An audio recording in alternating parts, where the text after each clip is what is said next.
Hello दोस्तों, आज अपनी नई वीडियो में हम लेबर लॉस रिस्पॉन्सिबिलिटी के बारे में बात करेंगे।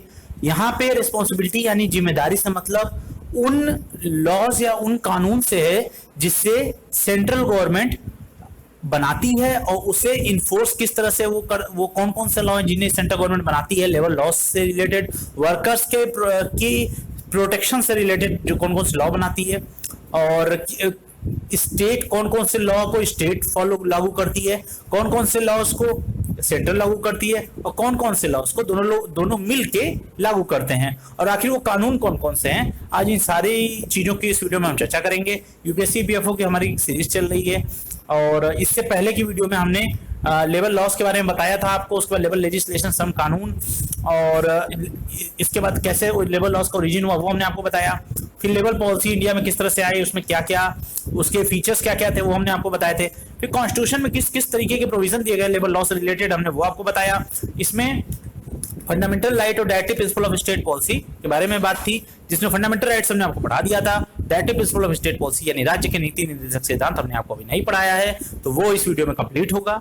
तो फ्रेंड्स, अगर अभी तक आपने हमारा चैनल सब्सक्राइब नहीं किया होगा तो कर लीजिएगा, क्योंकि इस तरह की इन्फॉर्मेटिव वीडियोस आपको इसी चैनल में मिलती हैं, और बेल आइकन पे हिट कीजिएगा जिससे कि जब भी हमारी नेक्स्ट टाइम वीडियो लॉन्च होगी तो वो मिस नहीं होगी। और यूपीएससी गाइडेंस प्रोग्राम चल रहा है वो भी देख सकते हैं। यूपीएससी पीएफओ का सीरीज चल रही है, यूपीएससी कंप्लीट कोर्स की सीरीज भी चल रही है सिविल सर्विस की, और उसको भी आप जाके लिंक नीचे जाके इसे स्क्रॉल करके आप नीचे जाके देख सकते हैं। और अगर अभी तक सब्सक्राइब नहीं किया होगा चैनल को तो सब्सक्राइब कीजिएगा। अब चलिए शुरू करते हैं। देखिए, कॉन्स्टिट्यूशन में कई प्रोविजन दिए गए हैं संविधान में लेबर लॉ से रिलेटेड। देखिए, इसमें अगर इसको एक्सप्लेन किया जाए तो देखिए, कॉन्स्टिट्यूशन ऑफ इंडिया जो है उसमें कई तरीके के अधिकार और प्रोविजन दिए गए हैं लेबर के से रिलेटेड जो अधिकार होते हैं उनको प्रोटेक्ट करने के लिए। तो यहाँ पे एक फंडामेंटल राइट है जो कि पार्ट 3 में आता है, और directive principle of state policy जो कि पार्ट 4 में आता है। तो ये राज्य के नीति निर्देशक सिद्धांत हैं, यानी हमारे संविधान में लेबर्स के अधिकारों के लिए दो तरीके के प्रोविजन है, एक है फंडामेंटल राइट, दूसरा है directive principle of state policy. Fundamental right यानी मौलिक अधिकार जिनकी चर्चा हमने पिछली वीडियो में की थी, directive principle of state policy की चर्चा हम इस वीडियो में करेंगे, और साथ ही साथ हम कैटेगरी क्या है लेबर लॉ की उसको भी समझेंगे। तो चलिए फ्रेंड, देखते हैं directive principle of state policy यानी राज्य की नीति निर्देशक सिद्धांत। इससे पहले कि हम ये जानें कि डीपीएसपी भी इसको कहा जाता है, राज्य की नीति निर्देशक सिद्धांत है, directive principle of state policy को डीपीएसपी भी कहा जाता है।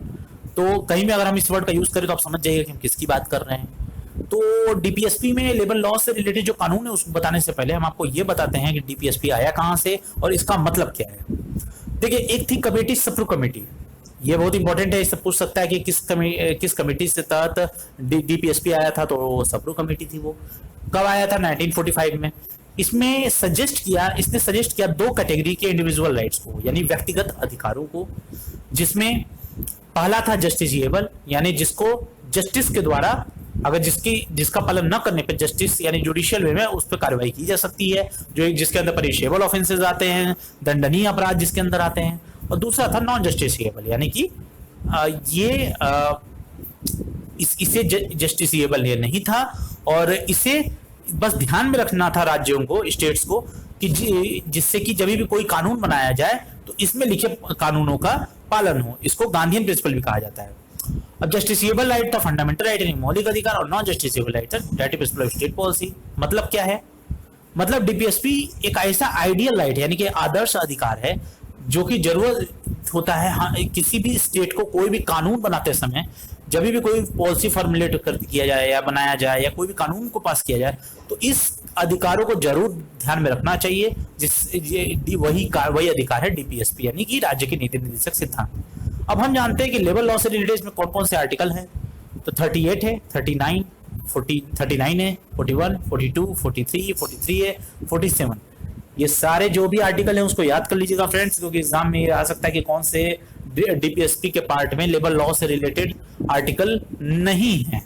तो नहीं है में अगर तीन आपको इसमें से दे देगा और बाकी कोई दूसरा दे देगा, तो मान के चलिए कि अगर आप इसको याद नहीं किया है तो आप अपना मार्क मिस कर सकते हैं, माइनस मार्किंग में जा सकते हैं। तो इसीलिए इसको याद रखिएगा, नोट्स में इसको नोट करिएगा। अब हम समझते हैं इसको डीप में कि आखिर 38 ये सारे आर्टिकल कहते क्या हैं। तो 38 क्या कहता है कि जो लोग हैं, लोग होते हैं, उनके वेलफेयर को प्रमोट करना। उनके वेलफेयर को प्रमोट करना का मतलब होता है ज्यादा से ज्यादा लोगों तक उनके वेलफेयर को पहुंचाना। कैसे? सोशल ऑर्डर को सिक्योर करके। सोशल ऑर्डर यानी कि सामाजिक जो व्यवस्था होती है उसको सिक्योर करके। किसके द्वारा? जस्टिस के द्वारा। जस्टिस कैसी? सोशल, इकोनॉमिक, पॉलिटिकल, यानी सामाजिक, आर्थिक, राजनीतिक। और साथ ही साथ इनइक्वालिटीज यानी असमानता को कम करना। कैसे? किस तरीके की असमानता? Income, status, facility, opportunity. मतलब जब भी राज्य कोई कानून बनाएगा तो लोगों के वेलफेयर का ध्यान देगा, जस्टिस का ध्यान देगा, जिसमें सोशल, इकोनॉमिक और पॉलिटिकल तीनों उनको फायदा हो, और साथ ही साथ जो उनकी बीच की इनइक्वालिटी हो यानी असमानता हो, इन तीनों बेसिस पे इनकम, स्टेटस और फैसिलिटी इसके बेस पे कम हो सके। अब बात करते हैं आर्टिकल 39। आर्टिकल 39 कहता है कि सिक्योर करना सिटीजन्स को, यानी सिटीजन्स को रक्षा करना किन किन अधिकारों की, कि उनको पर्याप्त मात्रा में लाइवलीहुड यानी कि जीविकोपार्जन के लिए जो वो मिल रहे हो, नौकरी, एम्प्लॉयमेंट वगैरह। साथ ही साथ इक्विटेबल डिस्ट्रीब्यूशन, जो मटेरियल रिसोर्सेज जो भी होते हैं गवर्नमेंट के, उनका सभी में डिस्ट्रीब्यूशन समान हो, चाहे वो कोई भी कम्युनिटी से हो। और कॉमन गुड्स के लिए खासतौर पे यह है, जैसे एसेंशियल कमोडिटी है, वो सभी को पर्याप्त मात्रा में मिलना चाहिए।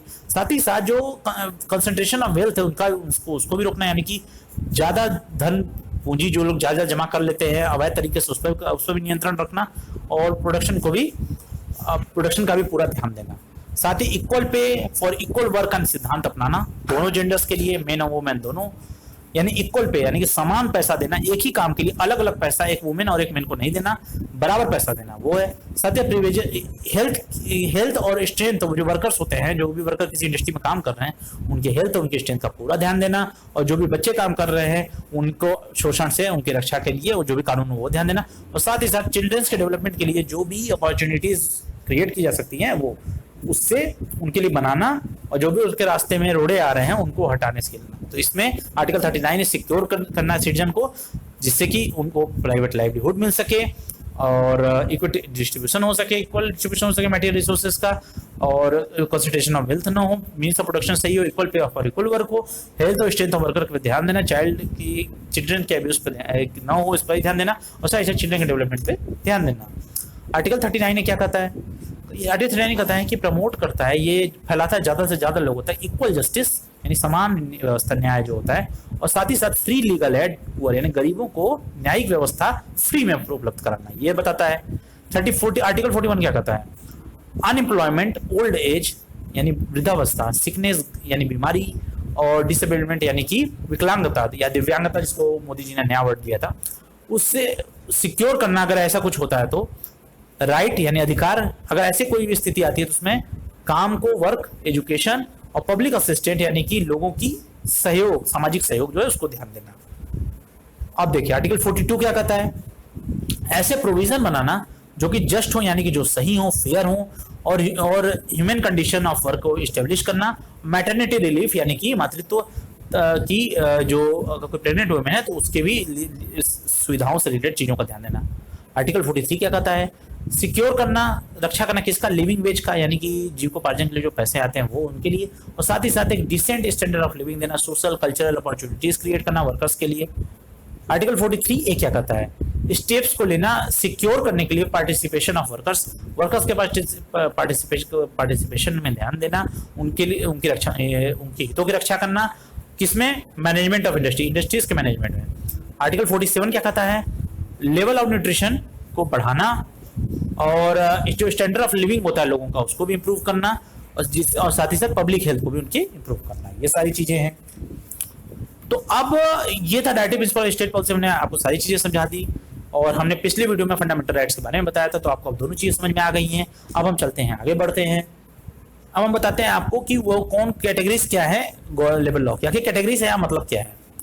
देखिए ऐसा है कि कुछ लॉज ऐसे होते हैं जो सेंटर को, देखिए ईपीएफओ या लेबर लॉ जो है ये सेंट्रल, देखिए ईपीएफओ की जो जॉब निकली यूपीएससी की वो एक सेंट्रल गवर्नमेंट की जॉब है, तो ये ईपीएफओ एक सेंट्रल सब्जेक्ट है।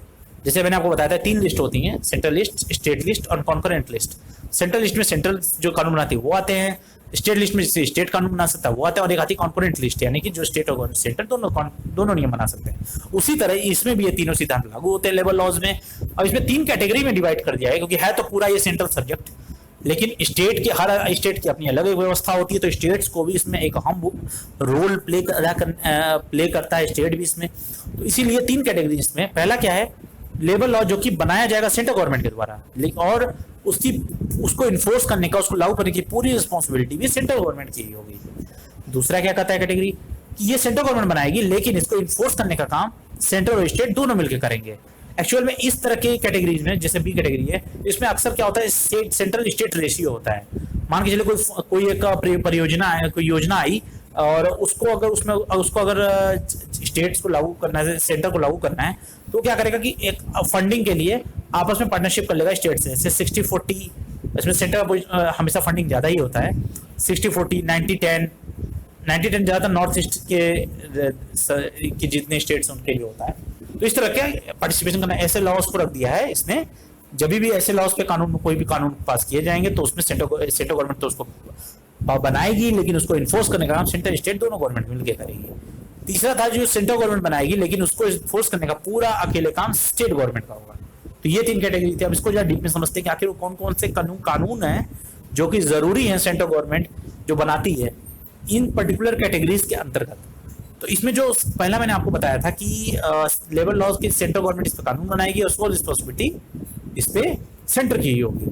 तो ये देखिए कानून जो मैं आपको बता रहा हूँ, इसको आप लोग याद कर लीजिएगा इस कानून को, कि इस पर्टिकुलर चीज से है। कानून को कैसे याद करना है ये भी मैं आपको इस वीडियो में बता दूंगा। अभी पहले हम लोग देख लेते हैं कि कानून कौन से हैं। देखिए इस वीडियो के लास्ट में मैं आपको बताऊंगा कि इसको याद कैसे करना है। तो एम्प्लॉइज, देखिए पहला है एम्प्लॉइज स्टेट इंश्योरेंस एक्ट 1948। दूसरा क्या है, employees provident fund act miscellaneous provision act 1952। तीसरा है dock workers safety health welfare act 1986। चौथा है माइंस एक्ट 1952। पांचवा है आयरन और माइंस, मैग्नीज और माइंस, क्रोम और mines labour welfare cess act 1976। और आयरन और माइंस, मैग्नीज और माइंस और क्रोम और माइंस और labour welfare act 1976। Sorry repeat हो गया है। अब क्या है सातवां, mica mines labour welfare fund act 1946। Beedi workers welfare cess act 1976 और limestone dolomite mines labour welfare fund act 1972। Senior workers welfare cess act 1981। BD workers welfare fund act 1976, sorry repeat हो गया ये भी। और ये दोनों लॉस और senior workers welfare fund act 1981। तो ये था। अब हम बी बताते हैं। देखिए सेंट्रल गवर्नमेंट इस बी को जो है सेंट्रल गवर्नमेंट इन्फोर्स करती है, सेंट्रल गवर्नमेंट इसको बनाती है, लेकिन इसका जो है पूरा जो रिस्पॉन्सिबिलिटी होती है इन्फोर्स करने का वो सेंट्रल स्टेट दोनों पे होता है।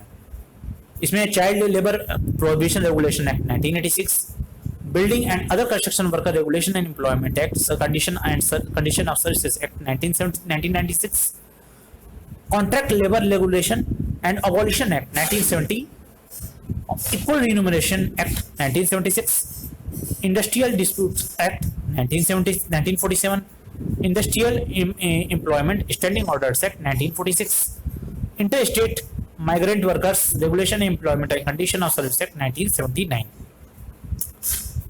और क्या है, labour laws exemption from furnishing returns and maintaining registers by certain establishment act 1988, maternity benefit act 1961, minimum wages act 1948, the payment of wages act 1965, payment of registry act 1972, payment of wages act 1936 and senior workers cinema theatre workers regulation and employment act 1981, building and other construction workers act 1996, apprentices act 1961, unorganized social security act 2008, working journalist fixation of wages act 1958, merchant shipping act 1958, sales promotion employee act 1976 and dangerous machine regulation 1983, dock workers regulation and employment act 1948, dock workers inapplicability of measures act 1997 and private security agency regulation act 2005।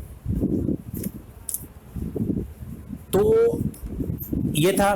अब सी क्या है, अब सी इसमें central government जो है enforce करती है, लेकिन सेंट्रल गवर्नमेंट जो है इसको कानून को बनाती है, लेकिन उसको इन्फोर्स करने का काम, उसको लागू करने का काम पूरी तरीके से स्टेट की जिम्मेदारी होती है वो कौन सी है?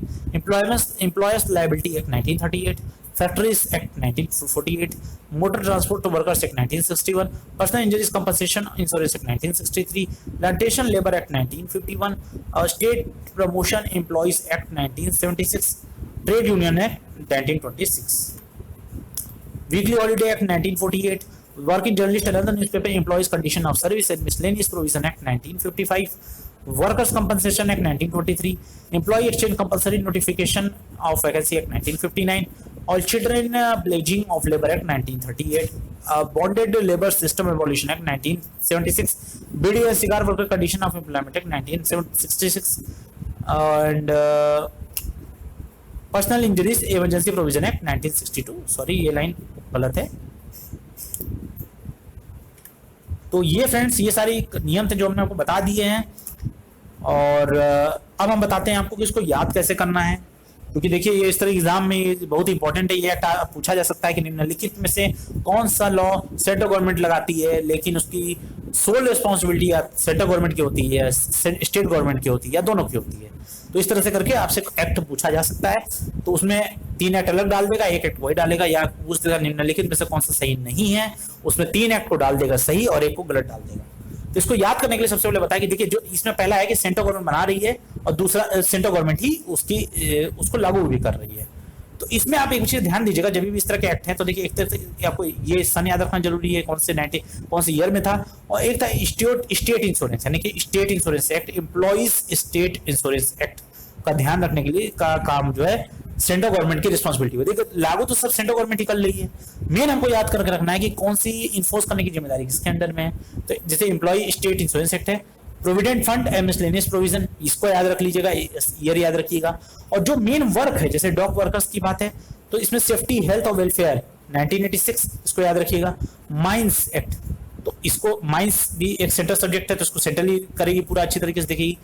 आयरन और माइंस एंड मैग्नीज और एक्ट, इसको जब भी आप याद करिए तो एक अपने माइंड में एक पैटर्न बनाइए जिससे कि आप उस पर्टिकुलर चीज, जैसे आयरन और दिया है, मैग्नीज और दिया है, क्रोमो और दिया है, तो उस तरह से चीजों को मतलब ईयर के साथ आप किस तरह से अपने माइंड में मैच कर पा रहे हैं। मेन पूरा आपको ये लंबा लंबा सेंटेंस याद करने की जरूरत नहीं है, आपको सिर्फ ये याद रखना है कि वो चीज वो कानून किस चीज से रिलेटेड है। जैसे माइंस लेबर है, माइंस दिया है तो इसका मतलब सीधा है कि लेबर वेलफेयर एक्ट की बात कर रहा है, तो ये निश्चित ही होगा सेंट्रल गवर्नमेंट की रिस्पॉन्सिबिलिटी होगी। बीडी वर्कर्स भी सेंट्रल गवर्नमेंट की रिस्पॉन्सिबिलिटी है, क्योंकि स्टेट अगर बीडी को बेचती है तो उसको बहुत ही बड़े मात्रा में फायदा होता है, तो लेकिन इससे नुकसान होता है वर्कर्स की हेल्थ पे। तो सेंट्रल गवर्नमेंट क्या करती है कि इसको अपने अंडर में ली है कि उसका लागू करने की जिम्मेदारी सेंट्रल अपने अंडर में, जिससे स्टेट बीडी वर्कर्स के लिए वेलफेयर सेक्स एक्ट में को करने से रोक नहीं पाएगी खुद को। तो ये इस तरह से आप चीजों को याद कर सकते हैं छोटी छोटी ट्रिक्स बना के, और इससे आप लोग मेन जो ध्यान दीजिए वो ईयर पे ध्यान दीजिए, और दूसरा कि किस चीज के लिए, जैसे लाइमस्टोन, डोलोमाइट माइंस, ये है सिनेमा वर्कर्स यानी सिनेमा वर्कर्स वेलफेयर एक्ट, इससे तो आप लोग मन में अपने माइंड में अच्छे से याद कर लीजिए 1980 सिनेमा वर्कर्स। और उसके बाद जो है अब जैसे अब ये सेंट्रल स्टेट दोनों गवर्नमेंट लगाए तो इसमें क्या है, चाइल्ड लेबर, इसकी जिम्मेदारी दोनों ले रही हैं। बिल्डिंग और कंस्ट्रक्शन वर्क, इसको भी जिम्मेदारी दोनों ले रही हैं। कॉन्ट्रैक्ट लेबर, ये भी दोनों ले रही हैं। इक्वल रिन्यूमरेशन, यानी बराबर पैसा मिलना चाहिए, भी दोनों ले रही हैं। तो इस तरह से आप लोग याद रखिए चीज। इसमें सबसे इंपॉर्टेंट है इंडस्ट्रियल डिस्प्यूट एक्ट 1947, ये पूछ सकता है एग्जाम में कि इसको इन्फोर्स कौन करता है, तो इसको इन्फोर्स दोनों करते हैं, सेंट्रल स्टेट दोनों। इस तरह से आप लोग कुछ याद रखिएगा, इसको याद कर लीजिएगा अच्छे से इसी तरीके से, ईयर और कौन कौन से मैक्सिमम चीजों के साथ है उसको याद कर लीजिएगा। फ्रेंड्स ऐसा ही था हमारे वीडियो कैटेगरीज हमने आपको बताया, और साथ ही साथ हमने आपको जो डायरेक्टिव स्टेट पॉलिसी में था उससे रिलेटेड वो बताया आपको। तो चैनल सब्सक्राइब नहीं हुए होंगे तो कर लीजिएगा। अब अगली वीडियो हम लाएंगे जिसमें हम आगे इसी की सीरीज में हम आगे बढ़ेंगे और आपको बताएंगे कि आगे हम और क्या पढ़ाने वाले हैं। इसमें हम आगे बढ़ाएंगे ministry of labour and employment के बारे में, ईपीएफओ क्या है, ये सारी चीजें हम आपको बताएंगे। और साथ ही साथ हम आपको ये भी बताएंगे कि डायरेक्टरेट जनरल ऑफ एम्प्लॉयमेंट क्या होता है और कौन कौन से इंस्टीट्यूट है जहाँ पे बेसिकली ईपीएफओ ट्रेनिंग वगैरह होती है और सारी चीजें होती हैं, ये हम आपको बताएंगे। सर कई चीजें अभी इंटरेस्टिंग चीजें ईपीएफओ में बची है लेबर लॉज में, वो हम आपको बताएंगे। अभी हमसे जुड़े रहिएगा और चैनल सब्सक्राइब नहीं किए होंगे तो कर लीजिएगा, इसको शेयर कीजिएगा। टिस्का एकेडमी फेसबुक पेज पे भी जाके हमें लाइक कीजिएगा और रिच गाय को फॉलो कीजिएगा फेसबुक पे, और टिस्का एकेडमी को भी फॉलो कीजिएगा फेसबुक पे। और ये जो नंबर है इस पे जाके कोई क्वेरी हो, कोई आपके क्वेश्चन हो आपके माइंड में, तो पूछ सकते हैं आप। बुक लिस्ट जो यूपीएससी की आपको फॉलो करनी चाहिए उसके लिंक भी हम डिस्क्रिप्शन में डाल दिए हैं और कमेंट सेक्शन में भी रहेंगे लिंक, आप जाके वहां से भी देख सकते हैं कि कौन कौन सी बुक इंपॉर्टेंट होती है यूपीएससी में। और अगर आप लोग को कोई प्रोडक्ट ऑर्डर करना तो यहाँ से कर सकते हैं, बाकी आप ये पढ़ लीजिएगा ऊपर जो लिखा है। फ्रेंड्स अभी तक हमारे साथ चैनल पर बने रहने के लिए धन्यवाद। अगली वीडियो हमारी जल्दी लॉन्च होगी।